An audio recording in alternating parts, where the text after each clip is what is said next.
Assalamualaikum warahmatullahi wabarakatuh. Bismillahirrahmanirrahim. Allahumma salli ala Sayyidina Muhammad wa ala alihi wa sahbihi ajma'in. Hadirin saudaraku semua yang dimuliakan oleh Allah Subhanahu wa taala. Insyaallah pada kesempatan ini, pada video kali ini, insyaallah kita akan membicarakan atau kami akan memperkenalkan tumbuh-tumbuhan, di mana tumbuh-tumbuhan ini yang tumbuh di sekitaran kita, yang cenderung terkadang di antara kita banyak yang menganggapnya ini hanyalah gulma dan tiada manfaat sama sekali. Padahal saudaraku yang dimuliakan oleh Allah Subhanahu wa taala, tumbuhan-tumbuhan ini sangatlah berfaedah dan sangatlah banyak fungsinya. Maka dalam kesempatan kali ini kita akan membicarakan tentang tumbuhan yang kerap kita anggap sebagai gulma, namun dia punya manfaat yang sangat luar biasa, yaitu yang disebut dengan bayam duri. Nah, sementara bentuknya sendiri seperti ini. Inilah bayam duri. Ini bayam duri. Kenapa disebut ini bayam duri? Batangnya memang seperti bayam biasa, bayam sayur, namun dia penuh dengan duri. Nah, tanaman ini sering sekali kita menganggapnya hanyalah gulma yang dapat merusakkan pandangan atau halaman rumah dan sebagainya. Namun tanaman ini sangatlah banyak fungsi faedahnya, sangatlah banyak manfaatnya. Dan apa saja manfaat daripada tumbuh-tumbuhan ini? Tetaplah saudaraku nonton video ini sampai habis. Insya Allah di sini kita akan membahasnya satu persatu tentang kegunaan tumbuhan yang disebut dengan bayam duri ini. Nah, saudaraku yang dimuliakan oleh Allah Subhanahu wa taala. Yang pertama, bayam duri ini bisa mengobati penyakit lambung dan usus. Dan yang kedua, dapat melancarkan buang air besar, juga melancarkan pencernaan, juga mencegah penyakit sembelit, juga dapat mencegah diare. Bahkan tanaman ini mampu mengantisipasi yang namanya penyakit ambien. Dan tumbuhan ini, tanaman bayam duri ini juga mampu mengatasi keputihan pada wanita. Juga mampu mengatasi bau tidak sedap pada organ wanita. Selain itu, tumbuh-tumbuhan bayam duri ini juga mampu mengatasi penyakit yang namanya anemia. Nah, bagaimana cara kita memanfaatkan tumbuhan ini? Bagaimana cara kita memanfaatkan bayam duri ini sehingga bisa menjadi obat atau penawar setiap penyakit yang kita derita, yaitu tentunya yang menyangkut dengan lambung dan usus, juga yang menyangkut dengan tidak sempurnanya pencernaan. Dan di sini kita akan mengupas satu persatu dan bagaimana cara mengkonsumsinya. Saudaraku yang dimuliakan oleh Allah Subhanahu wa taala. Tumbuh-tumbuhan ini yang sering kita anggap sebagai gulma, padahal tumbuh-tumbuhan ini yang disebut dengan bayam duri ini kalau kami di Aceh ini sudah menjadi sebagai tradisi atau sudah menjadi sebagai obat secara turun-temurun untuk yang pertama sekali yang sering kali digunakan untuk mengatasi keputihan wanita, juga sering sekali digunakan untuk menghilangkan bau tidak sedap pada organ kewanitaan.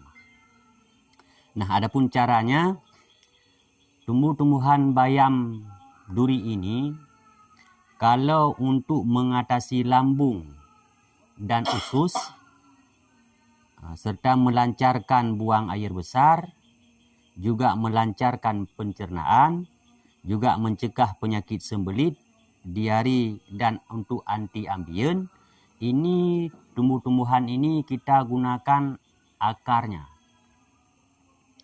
Kita cabut bayam duri ini sebanyak 3 batang. Lalu kita mengambil akarnya. Lalu setelah kita mengambil akarnya, contohnya seperti ini. Ini akarnya kita potong di sini. Ini akar dari bayam duri. Bentuknya seperti ginseng. Diawalinya di pangkalnya berwarna merah dan akarnya putih seperti ini, bentuknya persis seperti ginseng. Nah, akar bayam ini yang pertama kita bersihkan dulu. Kita bersihkan dulu dengan kita cuci dengan air bersih sehingga sudah benar-benar bersih, maka baru kita rebus. Caranya kita ambil 3 batang bayam duri ini dan kita potong batangnya yang kita ambil akarnya, lalu kita rebus dengan air kadar 3 gelas air. Dengan kadar 3 gelas air.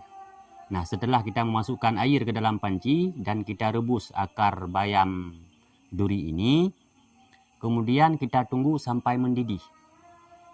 Ketika mendidih, kita sisakan air rebusannya ini hingga tersisa 2 gelas setengah. Di awal kita memasukkan 3 gelas air, namun kita tunggu sampai mendidih, kira-kira airnya tinggal 2 gelas setengah atau 2,5 gelas. Setelah itu baru kita angkat. Nah, setelah kita angkat, air inilah yang akan kita konsumsi. Dan untuk airnya sendiri ini tidak begitu berubah. Air putih cuma sedikit agak berwarna tea sedikit. Setelah kita angkat, kita biarkan dingin. Nah, ketika dingin baru kita konsumsi untuk penyembuhan penyakit lambung dan usus, juga untuk penyembuhan agar lancar dalam membuang air besar, juga melancarkan pencernaan, juga mencegah sembelit, serta mengantisipasi penyakit diare dan penyakit ambien. Nah, ini yang kita ambil akarnya. Selain itu, akar daripada bayam duri ini juga sangat efektif untuk mengatasi yang namanya penyakit keputihan pada wanita. Juga sangat efektif untuk mengobati atau untuk menghilangkan bau tidak sedap pada organ wanita. Caranya juga demikian, dengan cara mengambil akar daripada bayam duri ini dan kita rebus dengan kadar air 3 gelas. Kita sisakan 2 gelas setengah atau 2,5 gelas. Kemudian kita tunggu dingin, baru kita minum. Dan untuk konsumsinya, ini kita konsumsinya di sore hari. Dengan kadar sekali konsumsi ini setengah gelas. Setengah gelas. Jangan lebih. Kita konsumsi setengah gelas.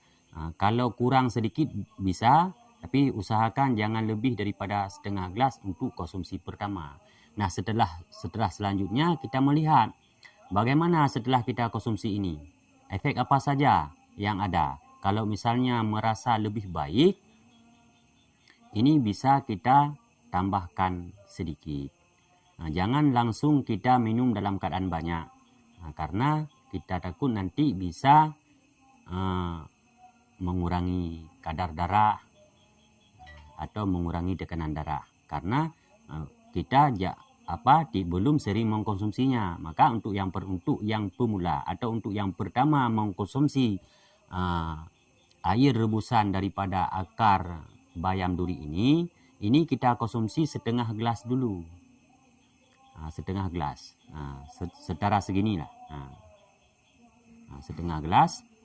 Cuman saya ulangi, cara merebusnya kita mengangkat 3 batang bayam duri ini, kita ambil akarnya seperti ini, Lalu kita rebus dengan kadar air 3 gelas.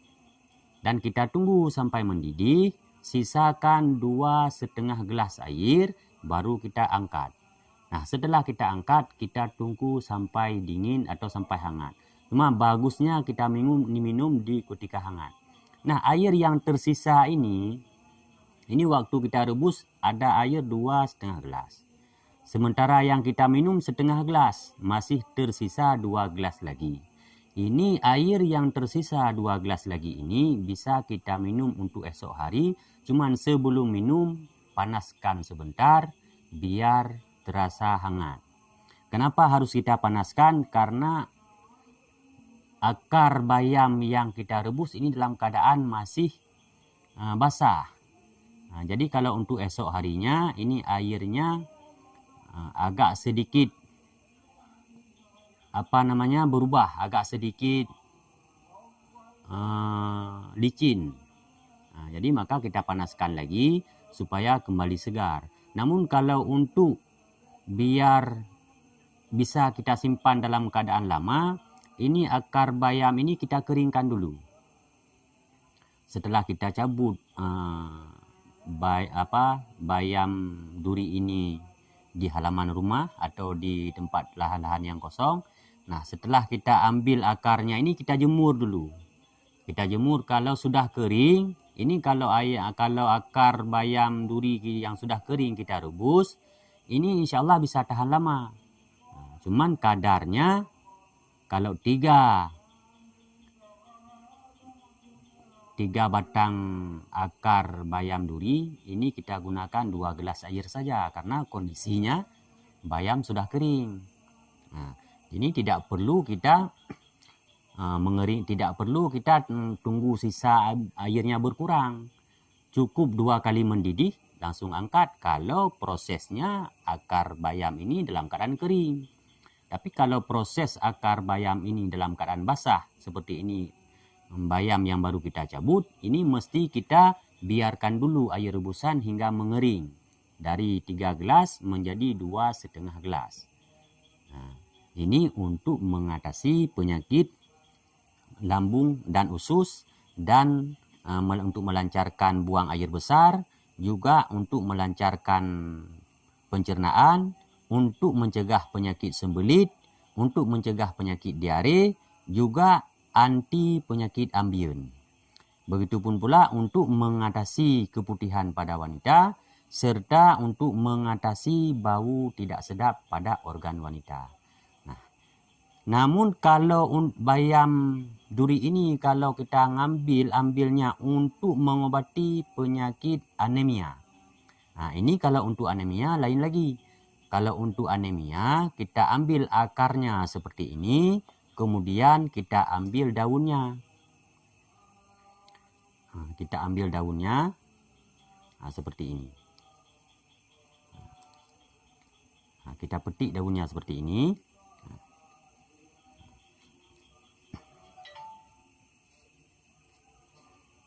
Nah, kita petik seperti ini. Ukurannya ini satu genggam erat atau satu penuh genggaman ini. Atau dengan kadar 50 mili. Kalau kita timbang itu beratnya 50 miligram atau setengah on. Nah, setengah on ini untuk 3 batang akar, dan daunnya kita ambil semua daunnya agar mendapat setengah on atau 50 miligram. Nah, ini kalau kita merebusnya dalam keadaan basah. Tapi kalau kita merebusnya dalam keadaan kering, ini untuk daunnya bisa kita tambahkan. Nah, cuman air kita minum ini agak sedikit rasanya agak sedikit pahit, namun rasanya lebih kepada bukan pahit seperti pahit daun-daun yang lain. Ini agak sedikit kalau dalam bahasa kami kelat. Jadi airnya pun tidak begitu kental, airnya sedikit jernih, hampir mirip dengan air warna tea. Inilah tutorial bagaimana cara memanfaatkan bayam duri ini untuk menjadi obat herbal untuk mengatasi penyakit lambung dan usus dan untuk melancarkan buang air besar dan sebagainya yang telah saya sebutkan tadi. Insya Allah saudaraku sekalian yang dimuliakan oleh Allah, jika tidak paham atau tidak dapat memahami secara keseluruhan tentang penyampaian saya ini, boleh saudaraku bertanya langsung lewat komen. Insya Allah ketika kami melihat ada sebuah pertanyaan dari saudara-saudara kami, insya Allah kami akan menjawabnya dan kami akan meresponnya. Begitupun pula saudaraku yang dimuliakan oleh Allah. Jika video kami yang kami bagikan ini merasa bermanfaat, tolong untuk di subscribe, juga untuk di like, dan juga tolong untuk dibagikan agar kiranya saudara-saudara kita yang lain pun dapat mengambil faedah atau intisari dari apa yang kami sampaikan.